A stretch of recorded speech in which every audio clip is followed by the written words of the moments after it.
मित्राणि नमो नमः।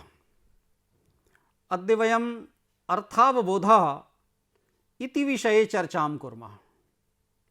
वयं जानीमः यत् एकः उत्तमजनः नाम गृहस्वामी वा बालकस्य पिता वा किमपि वाक्यं वदति, तत् श्रुत्वा मध्यमजनः सेवकः बालकः वा तदनुकूलम् आचरणं विदधाति। एतत् आचरणं तदैव भवति यदा मध्यमजनः उत्तमजनेन उच्चारितस्य वाक्यस्य अर्थं जानीयात्। यदि सः अर्थम् एव न ज्ञास्यति तदा पुनः प्रक्ष्यति, किमुक्तं भवता, पुनरुक्तेपि कदाचित् सः मध्यमजनः कस्यचित् पदस्य अर्थं न अवगच्छति।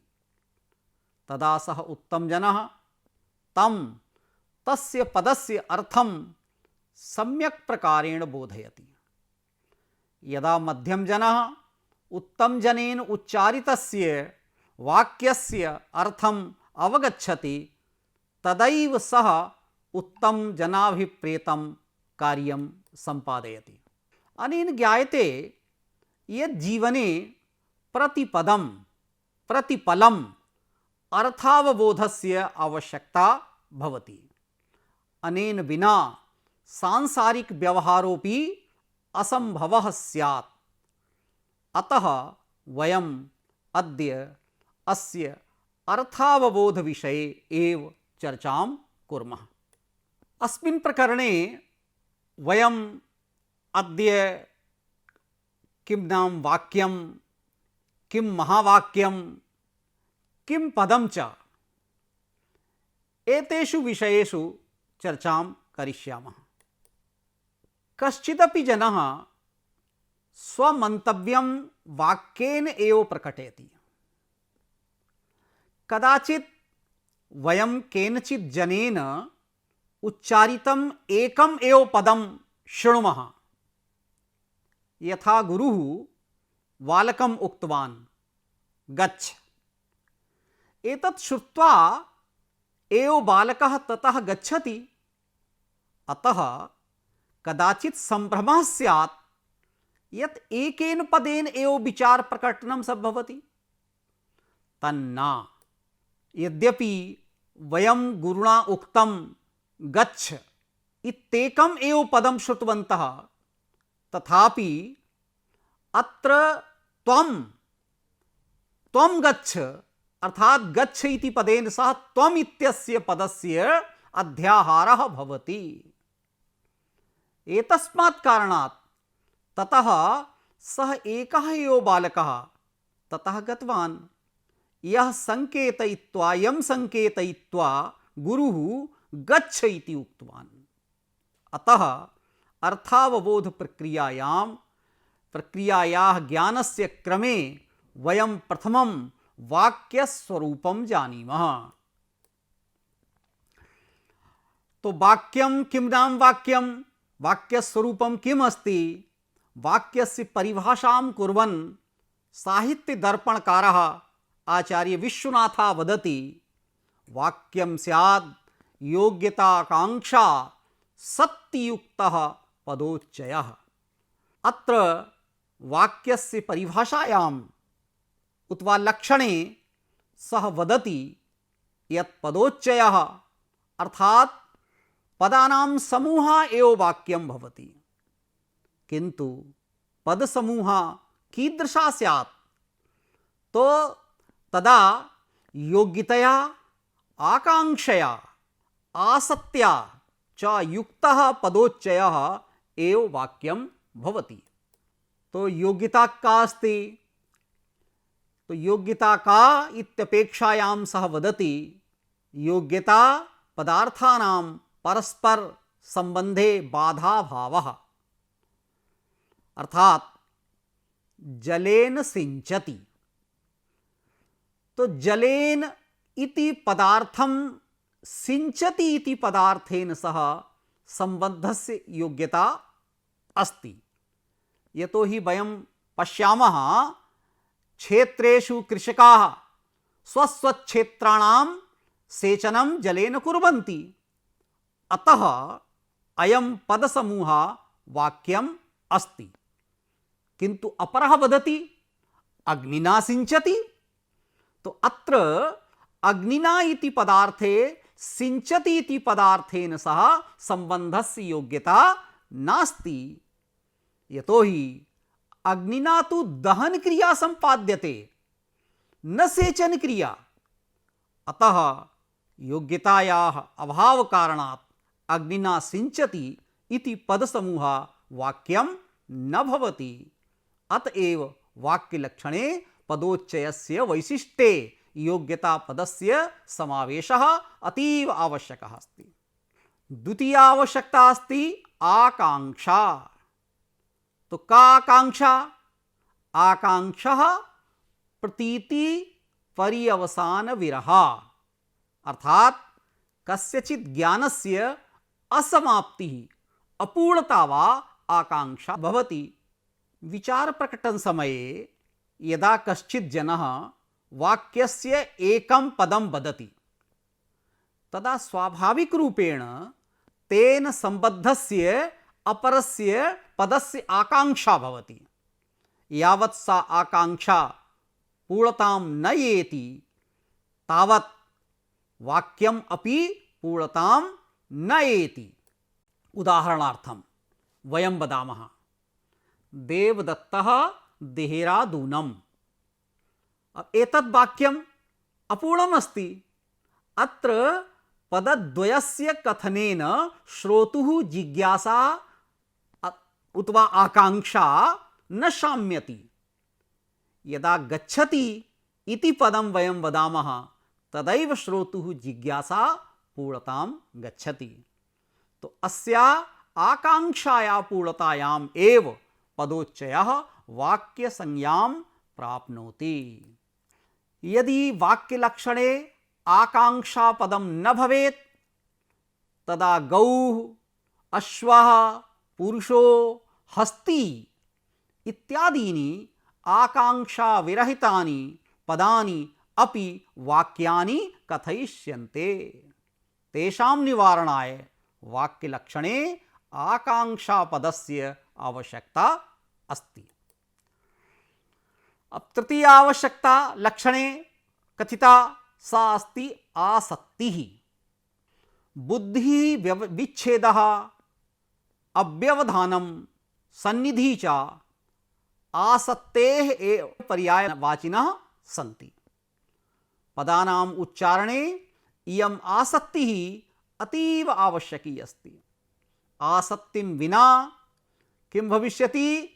तो अद्य उच्चारितस्य देवदत्तः इति पदस्य श्वः परश्वः वा उच्चारितेन गच्छति इति पदेन सह सम्बन्धः भविष्यति। तदा तु एतदपि वाक्यं मन्स्यते। किन्तु आसक्तिं विना अस्य वाक्यस्य वाक्यता नास्ति। आसक्तिः द्विविधा भवति। एका कालासक्तिः यथा उपर्युक्ते वाक्ये प्रदर्शिता अस्ति। एतस्मिन् वाक्ये एकदिनस्य दिनद्वयस्य वा आसक्तिः प्रदर्शिता अस्ति। किन्तु एतद् आवश्यकं नास्ति। एकहोराया वा अर्धहोराया वा व्यवधानेन पदोच्चयः वाक्यम् इति न भवति। यतोहि कालान्तरेण उच्चारितेषु पदेषु श्रोता सम्बन्धं स्थापयितुम् एव न शक्नोति। द्वितीया आसक्तिः अस्ति पदात्मिका भवति।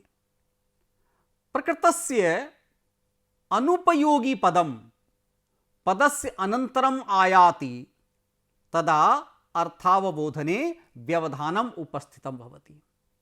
उदाहरणार्थं गिरिर्भुक्तम् अग्निमान् देवदत्तेन।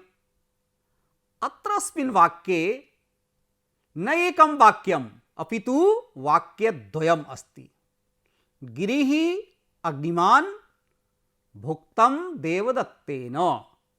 किन्तु गिरिः इति पदस्य अनन्तरं भुक्तम इति पदस्य आगमनात् कारणात् पदासक्तिः जायते। एवमेव भुक्तम इति पदस्य अनन्तरम् अग्निमान् इत्यस्य आगमनस्य कारणात् पदासक्तिः। तस्मात् कारणात् द्वयोः वाक्ययोः वाक्यत्वहानिः। अतः तयोः वाक्यत्वं न संभवति। एवं प्रकारेण वयं दृष्टवन्तः यत् योग्यता, आकांक्षा, आसक्तिभिर्युक्तः पदोच्चयः वाक्यं भवति। अत्र एकः प्रश्नः उदेति यत् आकांक्षा तु श्रोतुः इच्छारूपा श्रोतरि भवति। एतत् सत्तेपि स्वजन्यजनक संबंधेन आकांक्षा अपि पदेषु मन्यते। अत्र स्वानाम् आकांक्षा, तस्य जनकः पदम् अस्ति। अतः आकांक्षा अपि तथैव पदेषु मन्यते यथा योग्यता, आसक्तिः च पदेषु अंतर्भवतः। साम्प्रतं महावाक्यस्य विषये चर्चां कुर्मः। महावाक्यस्य परिभाषा दीयते वाक्योच्चयो महावाक्यम् इत्थं वाक्यं द्विधा मतम्। यथा वाक्ये योग्यता, आकांक्षा, आसक्तिः इति लक्षणपदानि सन्ति, तैः युक्तः पदोच्चयः वाक्यं भवति। तथैव योग्यता, आकांक्षा, आसक्तिभिः युक्तः वाक्योच्चयः महावाक्यं मन्यते। एवं प्रकारेण वाक्यं द्विविधं भवति, वाक्यं महावाक्यं च। महावाक्यस्वरूपम् अस्मिन् कथने कश्चित् पृच्छेत् किं प्रमाणं, तो इत्यपेक्षायां स्वार्थबोधे समाप्तानाम् अंगांगित्वव्यपेक्षया वाक्यानामेकवाक्यत्वं पुनः संहृत्य जायते। अस्य तात्पर्यमस्ति वाक्यानि स्वार्थं बोधयित्वा पूर्णतां गच्छन्ति, किन्तु महावाक्ये तेषाम् एव वाक्यानाम् अंगांगी भाव संबंधेन पुनः एक वाक्यता स्वीक्रियते। उदाहरणं वदामि। वयं रामायणं, महाभारतं, रघुवंशम् इत्यादीन् ग्रन्थान् पठामः। तत्र किं भवति, प्रथमः सर्गः, यथा रघुवंशस्य उदाहरणम् अहं वदामि, तत्र प्रथमं सर्गं पठामः अथवा द्वितीय सर्गं पठामः, तो दिलीपस्य द्वितीय सर्गे किम् अस्ति, दिलीपः गोसेवां करोति। गोसेवा पूर्णा भवति। यदा पूर्णा भवति, परन्तु ये श्रोतारः सन्ति, ये सहृदयाः सन्ति, तेषाम् आकांक्षा पूर्णा न भवति।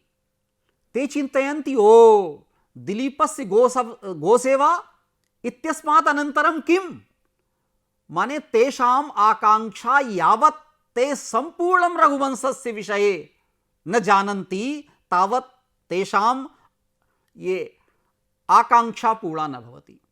अतः वाक्यानि स्वार्थं बोधयित्वा पूर्णतां यन्ति, किन्तु महावाक्ये तेषामेव वाक्यानाम् अंगांगी भाव संबंधेन पुनः एक वाक्यता स्वीक्रियते।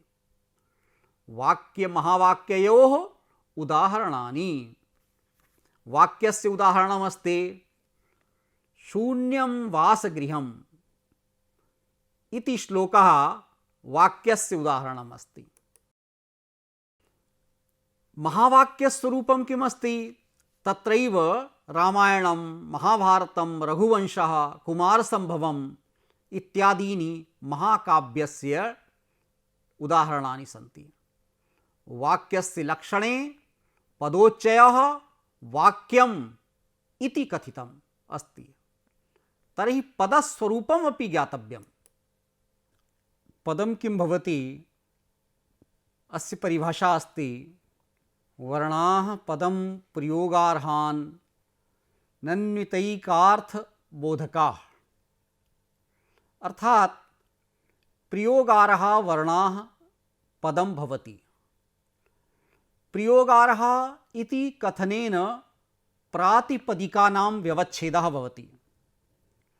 अत्र प्रातिपदिकः इत्यस्य किं तात्पर्यं? तो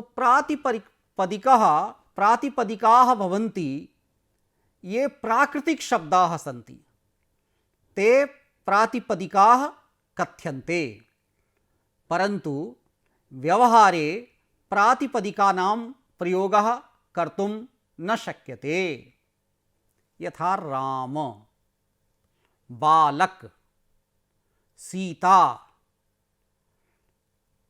एवमेव गम, पठ, लिख, खेल इत्यादयः धातवः और शब्दाः एते प्रातिपदिकाः कथ्यन्ते, परन्तु प्रातिपदिकानां प्राकृतिकरूपे प्रयोगः कर्तुं न शक्यते। महाभाष्यकारः वदति, नापि केवला प्रकृतिः प्रयोक्तव्या, नापि केवला प्रत्ययः। अर्थात अस्माभिः प्रयोग समये राम, सीता, वृक्ष इत्यादीनां प्रयोगः न करणीयः। एवमेव ये धातवः सन्ति तेषु गम, खेल इत्यादीनां प्रयोगः अपि न करणीयः। तर्हि कथं करणीयः? तो प्रातिपदिकेषु यदा प्रत्ययानां योजनं क्रियते, प्रत्ययाः के तो सुप तिङन्तम, सुबंत और तिङन्त इत्येते प्रत्ययाः भवन्ति। यदा शब्देषु सुबंत प्रत्ययाः, धातुषु तिङन्त प्रत्ययाः योज्यन्ते, तदा एव ते प्रातिपदिकाः प्रयोक्तुं योग्याः भवन्ति। अतः महाभाष्यकारेण उक्तं, नापि केवला प्रकृतिः प्रयोक्तव्या, नापि केवलः प्रत्ययः। एवमेव ये सुबन्त प्रत्ययाः सन्ति, सु औजस्, अमौट्सस्, टाभ्यां भिस् इत्यादयः। एवमेव तिङन्त प्रत्ययाः सन्ति, तिप्तस् झि, सिप्तस् था, मिब्बस् मस्। तो नैव सुबन्तानां नैव तिङन्तानां केवलं प्रत्ययानामपि प्रयोगः तथैव कर्तुं न शक्यते, यथा प्रातिपदिकानां प्रयोगः कर्तुं न शक्यते। अतः प्रातिपदिकेषु वयं प्रत्ययान् योजयित्वा प्रातिपदिकान् प्रयोक्तव्यान् वयं कुर्मः।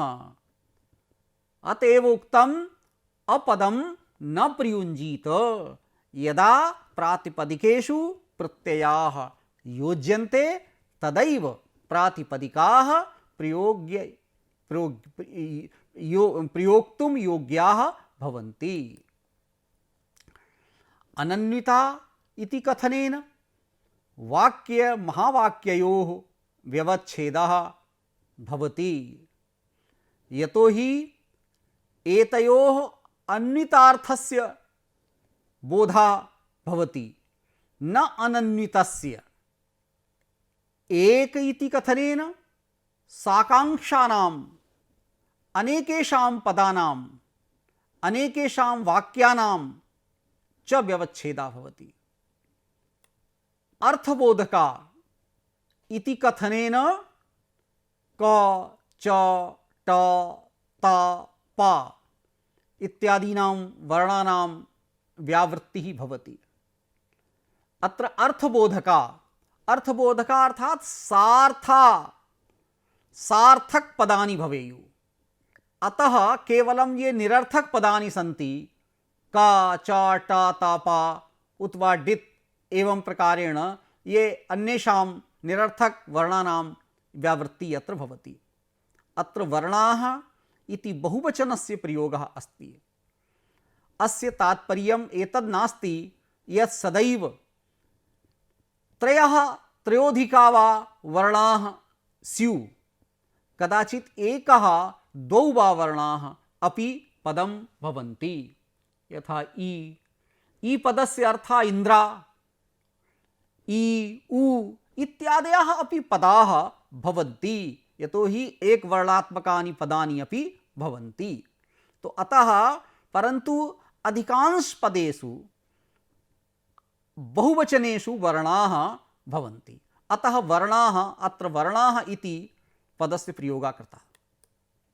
मित्राणि, एवं प्रकारेण वयमद्य वाक्यस्य, महावाक्यस्य, पदस्य च विषये अध्ययनं कृतवन्तः। वयं ज्ञातवन्तः यत् वाक्यं किं भवति, तत्र योग्यता, आकांक्षा, आसक्तिः इति त्रयः गुणाः अवश्यमेव वाक्ये भवेयुः। यदि एतेषु त्रिषु गुणेषु एकोऽपि गुणः नास्ति तर्हि वाक्यं न भवति। उदाहरणार्थं वयं चर्चां कृतवन्तः। अब यथा अग्निः अस्ति, अब अग्निः दहन क्रियायां प्रयुक्तः भवति। अब अग्निना सेचन क्रिया तो न संभवति। तो अतः एवमेव यह यत् वाक्यं भवेत्, वाक्ये योग्यता आवश्यकी अस्ति। वयं कस्य पदस्य प्रयोगं कुर्मः, तत्पदं किं पूर्वप्रयुक्तेन पदेन सह योग्यः, प्रयोक्तुं योग्यः अस्ति। यदि अस्ति तदैव तस्य प्रयोगः कर्तुं शक्यते। तो एवमेव योग्यता, आकांक्षा विरहितम् अपि वाक्यं न भवति। एकं पदं श्रुत्वा अपरस्य पदस्य जिज्ञासा सदैव भवति। अहं रुड़की नगरम् इत्युक्त्वा अहं विरमामि। तो यः श्रोता अस्ति सः अर्थं कथं ज्ञास्यति? रुड़की नगरं यावत् अहं गमिष्यामि उत गच्छामि इति न वदामि तावत् एतत् वाक्यं पूर्णतां न गच्छति। अतः अत्र आकांक्षा, यदा यावत् आकांक्षाया शमनं न भवति, शान्तिर्न भवति, तावत् वाक्यं पूर्णं न मन्यते। तृतीया आसक्ति। आसक्तिः नाम भवति सन्निधि। सन्निधि अर्थात एवं न कि अहं 5 निमेषानन्तरम् अहं वदामि अद्य, पुनः 10 निमेषानन्तरम् अहं वदामि रुड़की नगरं, पुनः अर्धघण्टानन्तरं वदामि गमिष्यामि। किम् एवं प्रकारेण यद् उक्तानि पदानि वाक्यं भविष्यन्ति? तो कदापि न भविष्यन्ति। कारणं किम् अस्ति? यः श्रोता अस्ति सः श्रोता एतेषां पदानाम् अर्थं न ज्ञास्यति। किमर्थम्? आसक्ति राहित्येन। अत्र आसक्तिः नास्ति। एवं प्रकारेण योग्यता, आकांक्षा, आसक्तिः इति वाक्ये आवश्यकमस्ति।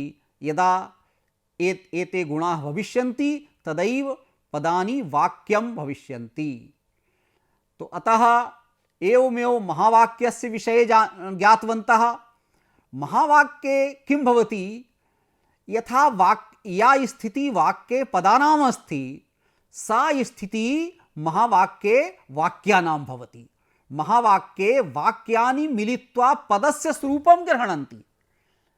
यदा और तदा तेषां तथैव योग्यतापि, आकांक्षापि और आसक्ति अपि एवं प्रकारेण यदि भवति तदैव तद् महावाक्यं कथ्यते। उदाहरणमपि वयम् अधीतवन्तः। यथा वाक्यस्य शून्यं वासगृहं, महावाक्यस्य च रघुवंशं, रामायणं महाभारतम् एते महावाक्यस्य उदाहरणानि वयम् अधीतवन्तः। तो मित्राणि एवं प्रकारेण वयम् अद्य वाक्यस्य, महावाक्यस्य, पदस्य च विषये अध्ययनं कृतवन्तः। श्वः वयम् अर्थस्य भेदाः तत्रापि च मुख्यार्थस्य अविधाया विषये अध्ययनं करिष्यामः।